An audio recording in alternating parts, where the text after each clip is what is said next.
يلا بسرعة نخش على الفيديو. هنشوف النهاردة ازاي نركب جزء المفرمة في جهاز رافال. جات لي رسائل كتير بتسألني ازاي بنركب جزء المفرمة. زي ما احنا شايفين الجزء ده اول جزء معانا، وده اللي بيلف الموتور جواه، ده التاني، ده الجزء التاني. معانا السلاح بتاع المفرمة، ده الجزء التالت. معانا الجزء الرابع اللي هو وش اللحمة، بيبقى فيه ناعم، اخرام يعني ضيقة، وفي اخرام واسعة. والجزء ده كمان اخر قطعة بتتلف ان هي تمسك معانا جزء المفرمة. زي ما احنا شايفين معانا اهو، ده جهاز رافال 3 في 1، بيبقى مفرمة وعجان وخلاط. هنبدأ بقى نركب ازاي الجزء ده.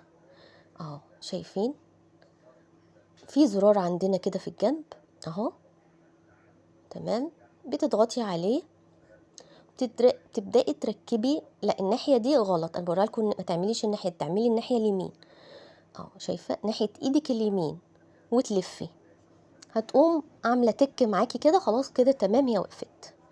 هتركبي الجزء اللي بيلف ده، زقيه بس لجوه شوية. السلاح بقى يا جماعة ناس بتتلخبط، اركبه كده ولا كده؟ لا، الصح كده، الوش ده الصح كده، شايفين السنون باينة كده، هو ده الوش بالشكل ده زي ما انت شايفة كده. هي سهلة خالص. وبتبدأي تحطي الوش اللي هو المخرم ده اللي هو بتاع اللحمة، في عندك حتة صغنونة تحت كده، وفي الوش حتة بتنزل، بيبقى الحتة دي على الحتة دي على أساس إنها تركب كده.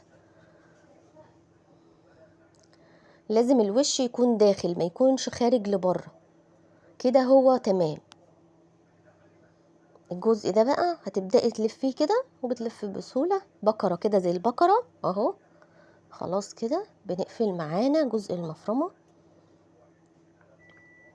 اهو. يا رب يكون كل حاجة واضحة، لان في ناس كتير يا جماعة ما بتعرفش تركب جزء المفرمة. وده الجزء ده اللي بتنزلي، بتضغطي على اللحمة من فوق على اساس اللحمة تنزل معاكي.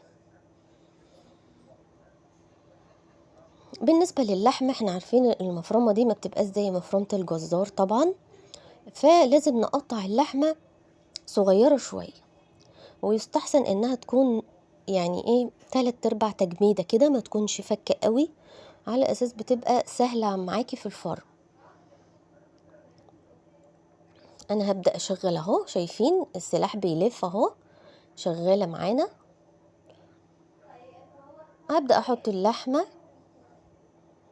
هي يا جماعة كويسة جدا في الفرن، وبتفرم اللحمة حلوة قوي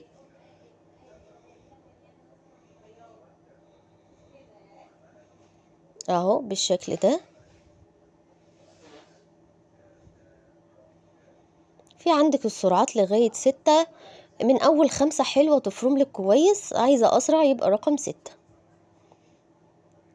5 و6 هتفرم لك حلوة قوي.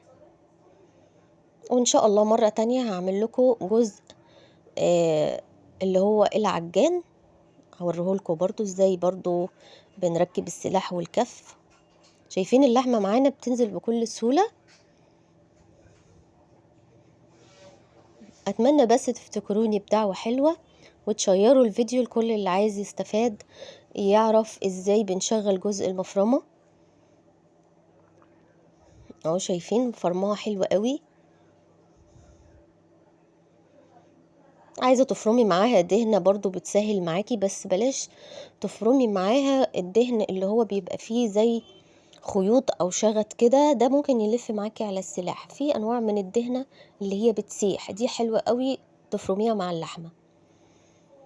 طيب انا خلاص بقى كده فرمت وعايزة افكها ازاي؟ سهلة خالص، هنضغط تاني على الزرار ونروح يمين تاني اهي، طلعت معانا. شايفين سهلة ازاي؟ مفيهاش اي صعوبة.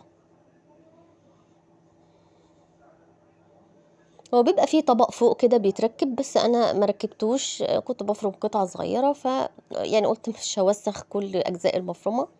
شايفين يا جماعه الفك سهل ازاي؟ زي التركيب بالظبط، سهل ما فيهوش حاجه. ادي شكل اللحمه، فرموها كويس جدا.